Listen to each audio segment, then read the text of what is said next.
उनके दिमाग में, तो हम थोड़ी सी प्लानिंग की हुई है कि हम हर वीक बना के चलनी है to take admissions in the MBBS. University के लिए अलग अलग बजट सामने आ जाते हैं कि कोई बोल रहा है कि जो है वो अलग अलग लैंग्वेजेस को यूज़ करते हैं, जिसकी वजह से ये होता है, जी सर। ताकि कुछ कन्फ्यूजन ना रहे। बच्चे सेकेंड ईयर थर्ड ईयर के बाद आकर रुक जाते हैं कि हमारी पेमेंट। यूक्रेन गया था सबसे पहले, तो मुझे कहा गया था कि 70, तब तो यूएसडी रेट 70 था, लेकिन आज की।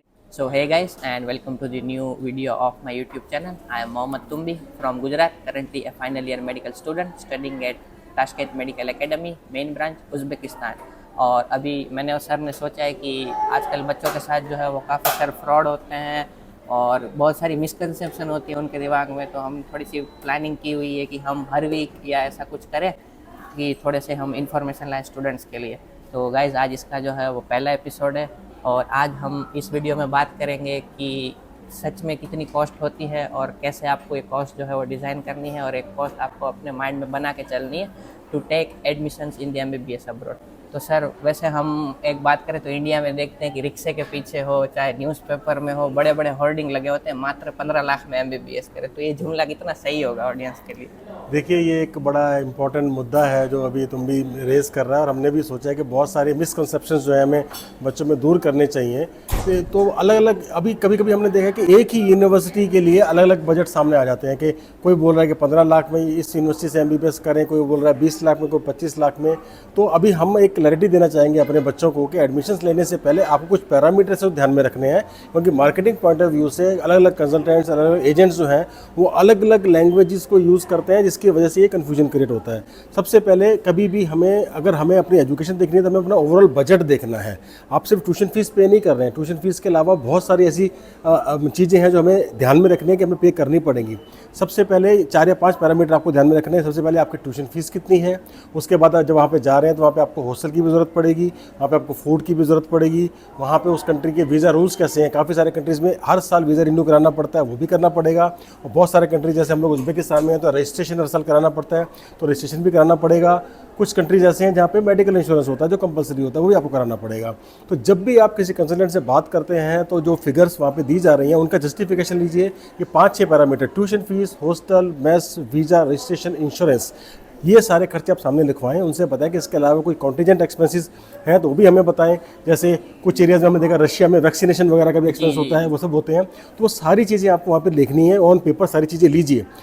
हर कंट्री में कभी भी मेरी आपको एडवाइस है यूएसडी में ही कैलकुलेट करें, कभी भी रुपीज़ में ना जाएं, क्योंकि यूएसडी जो मोस्टली कंट्रीज़ जो है रशिया को छोड़ के, रशिया में फ़ीस जो है वो रूबल में होती है और खर्चे रूबल में आते हैं, बाकी मोस्टली कंट्रीज़ में ये सब यूएसडी में होता है। तो आप उसको यूएसडी में डिज़ाइन कीजिए।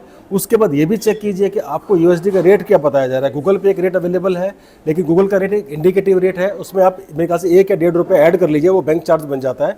उससे उस टोटल का उसको मल्टीप्लाई कीजिए, मतलब अपने जो मैंने पैरामीटर्स बताए ईयरली उन सबको ऐड कर लीजिए कि ये फीस, ये हॉस्टल, ये मेस, ये वीज़ा, ये रजिस्ट्रेशन और ये इंश्योरेंस वगैरह अगर हमारा होता है तो ये टोटल आ गया, multiplied by current approximate bank rate और मल्टीप्लाई बाई द ड्यूरेशन। जब इसको बनाएंगे तो आपका बजट आ जाएगा। इसमें भी पहले साल के जो खर्चे हैं, टिकट, वीज़ा और आपके कंसल्टेंट जो है वो थोड़ा आपसे सर्विस चार्ज लेते हैं, उसको आप ऐड करें तो ये आपका टोटल बजट बनेगा, जिसमें आपको आपके माता पिता को अरेंज करना है, आपके पेरेंट्स को अरेंज करना है for the duration of the course, पूरे कोर्स ड्यूरेशन के लिए जो 6 साल का आपका कोर्स है उसके लिए कि हम ये पे करें। बहुत सारे बच्चे जो हैं वो डिसीजन लेते हैं, पेरेंट्स कहते हैं यहाँ तो कि सर आप बता रहे हैं कि यहाँ पे 30 लाख की एजुकेशन है और दूसरी जो कंपनी है वो बोल रही है 18 लाख की एजुकेशन है, लेकिन उसके पैरामीटर्स आप चेक कीजिए कि उसने उसमें क्या इंक्लूड किया, क्या इंक्लूड नहीं किया है।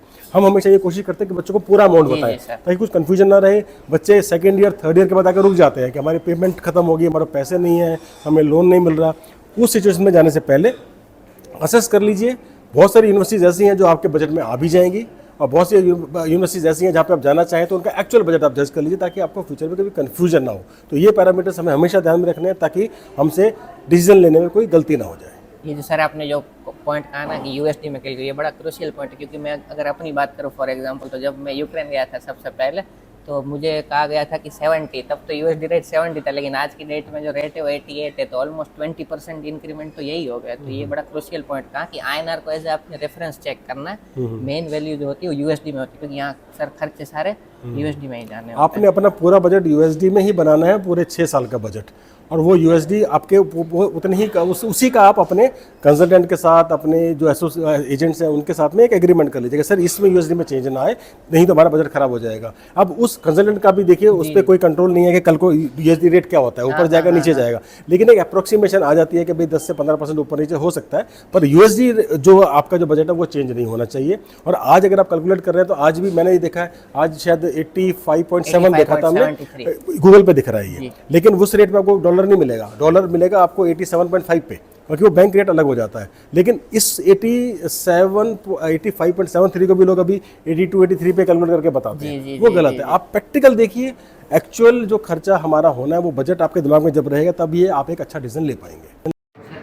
जगह पे तो ऐसा भी होता है कि कंसल्टेंट कह देते हैं कि फर्स्ट ईयर से आप हॉस्टल ना जाए, आप अपार्टमेंट में रहे, और यहाँ के स्टूडेंट को पता लगता है कि मेरा हॉस्टल में से इंक्लूड नहीं किया था और यहाँ के उसको अलग से पे करना पड़ रहा है। कई सारे केसेस ऐसे भी बनते हैं इसमें। हाँ, ये जो मैटर है ये यूनिवर्सिटी टू यूनिवर्सिटी डिफर करता है। बहुत सारी यूनिवर्सिटीज़ हैं जिनके पास में हॉस्टल नहीं है, तो वो ऑप्शन दे देती हैं कि आप सिर्फ जो है अपना हॉस्टल और अपना फूड जो है अपने आप अरेंज कर सकते हैं। लेकिन मैक्सिमम केसेस में क्या रहता है कि यूनिवर्सिटी खुद चाहती है या गवर्नमेंट भी खुद चाहती है कि पहले साल बच्चा जो है वो हॉस्टल और मेस में रहे, मतलब with in the control of the contractor रहे, ताकि उसको पहले साल में रूल्स रेगुलेशंस, लैंग्वेज की, हाँ वो सिटी को जाने, उस कंट्री को जाने, वहाँ के रूल रेगुलेशंस को भी जान लें, ताकि कोई प्रॉब्लम ना आए। तो मोस्टली केसेस में पहले 1 या 2 साल में मेस या हॉस्टल जो है वो कंपलसरी होता है, तो उसका भी आप ध्यान रखें, वो भी क्लैरिटी ले लें पहले। कई जगह पे ऐसा है भी कि वो नहीं कंपलसरी होता, लेकिन जहाँ पे है वहाँ पे आप क्लैरिटी ले लें उसको पहले। सर ये तो जनरल हमने सारे कंट्रीज़ की बात कर लिया, और अगर हम स्पेसिफिक बात करें कि जो हमारी ऑडियंस देख रही है टीएमए और समर कंट्री, तो अप्रोक्सीमेटली आपके हिसाब से कितना बजट उनको दिमाग में रखना चाहिए फॉर 6 ईयर्स? जो टीएमए का और समरकंद का बजट है, आप ये लेके चलिए कि 32 to 34 लाख के बीच में आपका रहेगा। वो वेरी करेगा डॉलर का रेट क्या है, और इसमें आपके सारे खर्चे इसमें इंक्लूड हो जाएंगे। ये आपको एक साथ पे नहीं करना है, ये आपको 6 साल में पार्ट पे करना है। फर्स्ट ईयर में थोड़ा ज़्यादा होगा क्योंकि उसमें प्रोसेसिंग फीस, वीज़ा, टिकट, इसमें एक्सपेंस आ जाएंगे। बाकी में फिर वही आपका टिकट, वीज़ा, हॉस्टल और मेस और या फूड, अगर आप उसका इसको और आप कम कर सकते हैं अगर आप बाहर जाके रहना चाहेंगे। इसमें मैंने 6 साल का हॉस्टल और 6 साल का मेस इंक्लूड किया है। अगर आप बाहर जाते हैं, फ्रेंड्स के साथ में शेयर कर लेते हैं, तो हो सकता है इसको थोड़ा आप और भी कम कर सकते हैं। इसमें सर वो वीजा रजिस्ट्रेशन भी तो हो गया जो यहाँ हर साल वो मैंने सारा इंक्लूड कर लिया। कोई कंट्रीज में ये रूल नहीं है जैसा आपने कहा। जी जी। तो guys that's it for the video. I hope this video will be very helpful, और अगर आपको और कोई भी क्वेश्चंस है तो आप कमेंट कर सकते हैं। अगर वो टॉपिक सही में सही हुआ तो मैं सर के साथ ये टॉपिक्स के ऊपर और भी वीडियोस कवर करूँगा। So sir thank you so much for this.